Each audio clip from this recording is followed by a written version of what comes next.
What's up guys, it's TechnoViking23 coming to you today with another Raid Shadow Legends video. And in today's video we're actually going to be talking a little bit about the Nightmare campaign. I did just recently finish 3-starring the entire Nightmare campaign and wanted to talk to you guys a little bit about why you should probably at least attempt it, at least try to go through and finish the stages on Nightmare.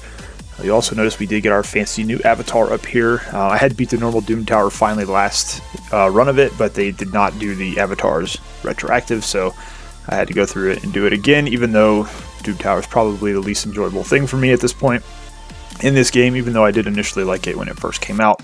I just feel like it's too much of a chore having to re-gear your champions and do all that other stuff now, but at least we did get that avatar and completed the normal tower again, so that was pretty cool. But let's go ahead and go into the Nightmare campaign map here. You can see here we have actually 3-starred everything. I did get the Sacred Shard, which we're going to pull on this video just to kind of see if we get anything decent, so we'll go ahead and claim that. That is the final reward for 3-starring everything in the Nightmare campaign. But the one thing I wanted to talk about was it's important to come through here and at least try to get some stars on this campaign, because even if you don't go after the Sacred, which I'll be honest, the difficulty of beating Nightmare campaign, getting a single Sacred is kind of, I don't know.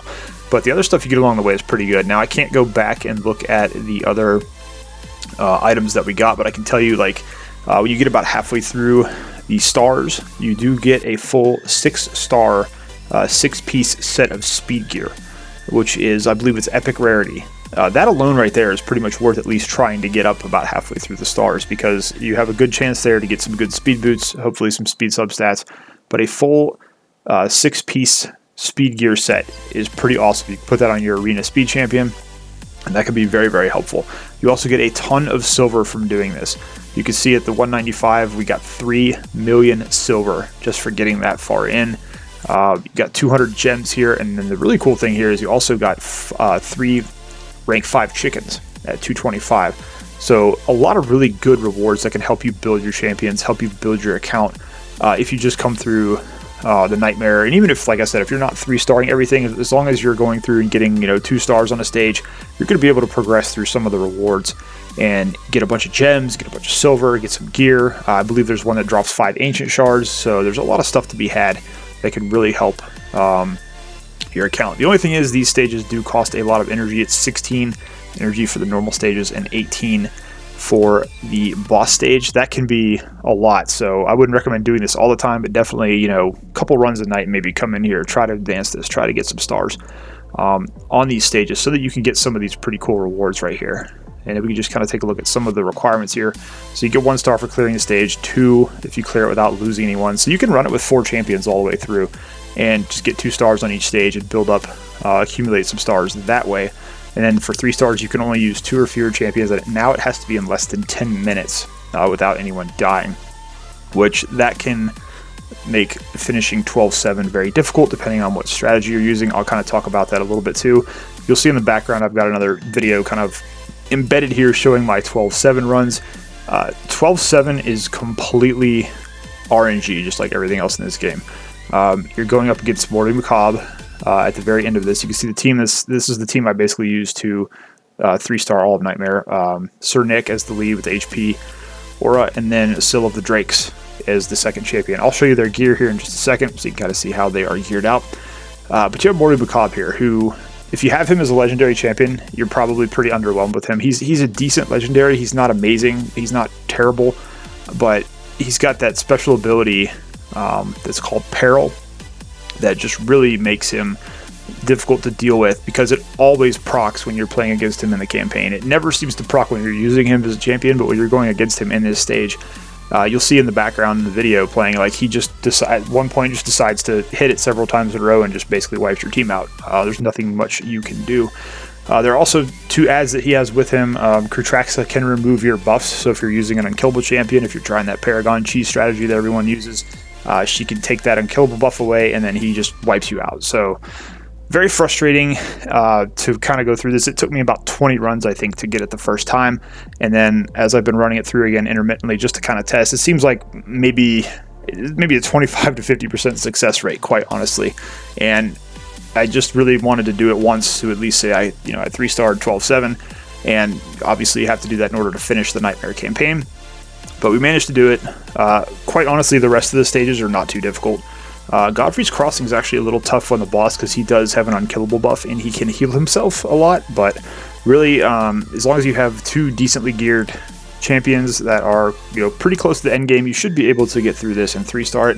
If not, like I said, at least come through, try to 2-star all these stages so you can kind of get these rewards down here. So all right, let's go ahead and take a look at the 2 champions I used for this, and then what we will do is we'll go ahead and pull some Sacred Shards just to kind of finish out the 2X weekend. I'll talk a little bit about Sacred Shards here in a minute. Claim my rewards here. So go into our champions, and first, like I said, we were using Sir Nick. Now, I actually do have Sir Nick geared for Doom Tower. He's actually my best champion against the Scarab King, and that's why I have him in a Destroy set. Probably not the best gear for him overall, because I could have him in a lot better shape with his HP and some other things, but I kind of used what I had just to be able to beat the Doom Tower, and that's kind of the thing. I don't want to sit here and have to re-gear a champion again, so I've kind of just left him in this. So you can see he is in the Destroy set with the weapon, helmet, shield, and then the crit rate gloves here. And then I just have him in an HP chest, which is only 5-star. Then we've got a 5-star set of boots, which I think at the time I built him, that was the only set I had with a substat for HP percent. So that's kind of where he is there. He's got an HP ring, he has a crit damage amulet, and then a resistance banner that was mainly for normal Scarab King to try to resist him when he steals your buffs. Then we take a look at his total stats: 63,877 HP, attack and defense. Got 188 speed, could be a little faster. Obviously, like I said, I don't have the best gear for him. It's just I had him in that Destroy set, the best I could get, just so I could try to get through that Scarab King. And then you can see 95%, 133 for crit rate and crit damage. So that's pretty much how my Sir Nick is built. Again, not a great build on him. Was still able to get that 3-star there on stage 12-7. And then we have Syl of the Drakes, who obviously is a very free-to-play friendly champion since you do get her at the 6-month mark. Now, I do have her in a Relentless set that's mainly so she can take a bunch of turns and get her cooldowns rotating quickly. Her ability to stun the waves in Nightmare is really, really important. So we can see here that we have her built. Her accuracy is at 200. This could be a little higher. I need to go in and rebuild her at some point, but right now, the build I have her in has her at almost 5,000 defense, 41,833 on the HP. Her speed's 182. Crit rate, again, this could be higher. Like I said, my champions are not, I'm not in in-game gear quite yet. I'm still closer to mid-game with my gear level, even though I do have several of these champions built out. We're just trying to basically work with what we have here, but we got her in the best Relentless set we had, which we did get 3 HP substat rolls on this first one instead of speed or accuracy, which was kind of difficult, but it was a good piece either way. We only have her in a 4-star helmet, so we could be getting a lot more HP out of this, but we went for the defense and the speed hit there. And then we have the Relentless Shield. You can see the numbers on that. Again, it just hit the crit rate there, which is kind of good for her. And then we have her in Defense Gloves, actually. So we were able to hit that crit rate, enough of it from some of the other gear pieces to go ahead and give her that extra defense. At some point, I'd like to re-gear her into maybe the crit rate gloves or crit damage to give her a little bit more damage. She's in a defense chest, only a 5-star chest, and again, the sub rolls are not amazing there. And then the boots were the only pair of 6-star Relentless speed boots that I had.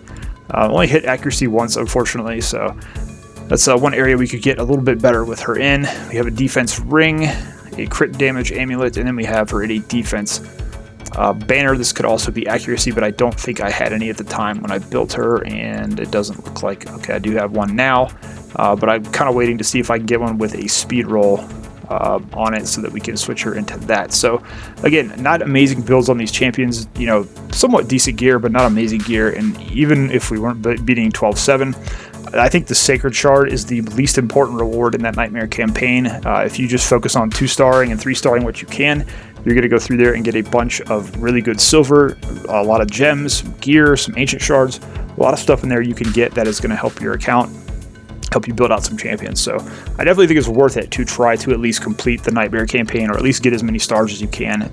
Even up to just getting that 6-piece speed set, that can be so big if you're sort of in the early and mid game and you're trying to get a good speed set for your arena lead champion with a speed aura. Even if they don't get good substat rolls, you can still get the primary. You get that 12% bonus from each 2 pieces, so that could be very, very good for you. All right, that said, we actually do have 3 sacred shards here. It is 2x sacreds this weekend.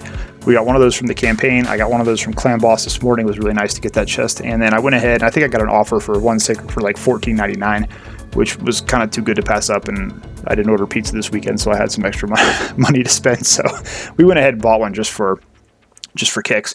You probably saw the sacred poles on my free-to-play the other night, which were okay. You know, we got the wood painted, which wasn't so great. I generally don't go after the sacred shard offers because they're usually really, really bad. They're just a little too expensive. This is something we brought up with Plarium a lot, is you probably get people more excited for Sacred 2X if the pack deals were not so awful. I've checked on my free-to-play, I've checked on my main account, and it's usually right about $30 a shard, which is a lot of money for people most of the time. So, but we did manage to get a couple this time. Let's go ahead and pull these, and we'll see if we get anything decent. Hopefully, we can get at least 1 legendary out of the 3. That would be nice. Okay, we're going to start off with an epic, and it's Caden. A decent champion. He's a duplicate. I already have him, so this will probably go into him as a book. Attacks 1 enemy on the A1 with a provoke debuff for 1 turn. His damage is based on defense, which is nice. You guys know I love defense champions. He's a good champion for Dark Elves Faction Wars. He's a good champion also for the Magma Dragon in Doom Tower because he has this A1 with a provoke. We've got his A2 here, which attacks all enemies with a 75% chance of a decreased attack buff, which is pretty solid. And then his A3 is his big skill, which he revives 2 random allies with 50% HP. And then when you ascend it, he puts in a 60% increased defense buff on them for 1 turn. So really good champion, really solid kit. But for us, he is a duplicate, so we're not really too excited about that. All right, let's pull our second one here and see. Okay, we got another epic. Oh my lord. Kalia. Not a great champion. Actually, I shouldn't say that. It depends on the stage of your account, because I did have Kalia on one of my alt accounts, and I used her quite a bit up until I got something better. She's got attacks 1 enemy. If she has a chance to place that HP burn, she could actually be a pretty useful clan boss champion if you're very, very early in the game. She does have some synergy with Aetur, who is terrible, so you wouldn't be worried about that anyways. She's got heal reduction as well, and again, some more synergy with Aetur. And then she can attack 3 times at random with another HP burn. Like I said, this can be really nice on the clan boss. When I was using her on my alt account, she was one of my top damage dealers on the clan boss there, but generally speaking, she's not someone you're going to really want to invest a lot of resources in, so not a great pull. All right, last one's the charm, hopefully. See if we can at least get 1 legendary here. Nope, another epic. It's Deadpool. Alaric the Hooded. He is a newer champ. He got added in recently with one of the fusions. He is a Bannerlord epic here. Attacks 1 enemy, 30% chance of decreasing turn meter. That's actually not too bad of an ability. Even though he is an epic champion, you kind of want something better on the A1. Attacks 1 enemy with 50% chance of removing 2 buffs from the target before he attacks. And he can steal 2 or more if they have 4 more. Okay, cool. And then his A3, have to send him to 3 stars, attacks all enemies, 75% chance of placing a 50% decreased attack and decreased accuracy on all enemies for 2 turns. Damage is based on attack. So, he can be decent for you if you have nothing else, but this is not somebody. I've already got a copy of him, so this is probably going to be another chicken or a book. Nothing to get excited about in any of those 3 pulls. So that's kind of unfortunate, and that's kind of why people don't like spending $30 on a sacred shard. If you're spending $30 in a 2x event and you pull Alaric the Hooded or you pull a Kalia, you're kind of not going to be very happy about it. It's just you just feel like that's almost like a sense of shame, like, oh, I just wasted all that money on this. It's not really that great. So that's unfortunate that our polls didn't go so well. Anyways, guys, again, like I said, kind of the point of the video, just to try to get through that Nightmare campaign if you can. Go after those really good rewards. I think it's, especially like if you're free to play, some of that stuff like the millions of silver, the gems, the gear is going to be really, really good for your account, and it's going to be very, very helpful in the long run. So if you can at least beat a couple of stages with 2-star, go for it. Try to get some stars in the Nightmare campaign.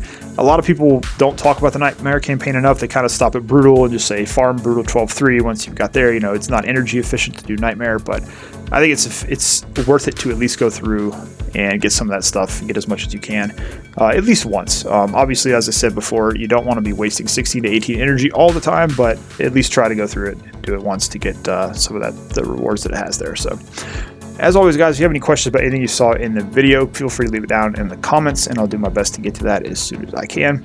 As always, thank you for watching. I hope you guys are having a great day, and I'll see you again next time.